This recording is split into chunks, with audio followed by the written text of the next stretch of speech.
These are the words of Bill Rayburn in January of 2014, his YMCA reminiscing.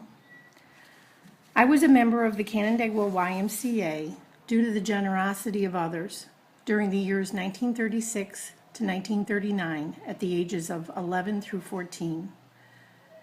I believe Mr. Stratton, the administrator at the Y, worked with the Canandaigua school teachers to identify kids who needed help with the cost of membership. Mr. Stratton would inform those kids who had been chosen for this benefit, and luckily I was one of them. Without this gift, I would not have been able to enjoy the YMCA, and I sincerely believe this experience was one of the factors that put my young life on the right trajectory.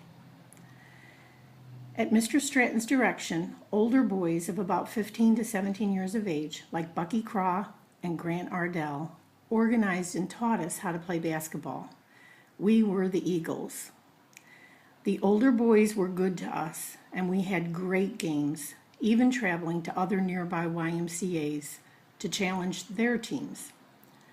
I rode my bicycle to the Canandaigua Y every chance I got, although I had to work around my school and my 7-day-a-week paper route. I struggled to find a kid to take my route on Saturdays so I could play basketball all day. I really enjoyed the sport and the other kids. I couldn't get enough.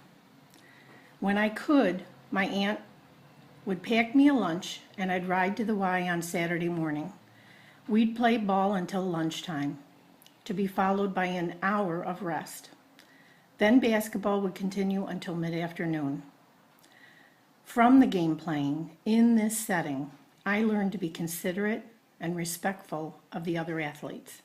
If you didn't behave, you would be ostracized and overlooked when it came time to pick teams. I learned the value of listening to what the other guy has to say. Other than school, the Y was one of the very first places where I really learned how to get along out there in the world. You could say it helped civilize me. The other kids were a big influence. Bucky and Ardell were good communicators, and all of us younger kids looked up to them. It was a lot easier to listen to them than it was to listen to an adult.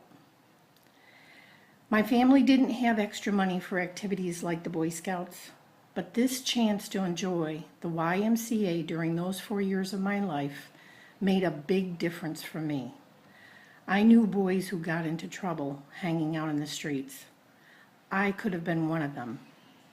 As a result, I will forever be grateful to Mr. Stratton and my third grade teacher, Miss Helfer, for giving this gift to me.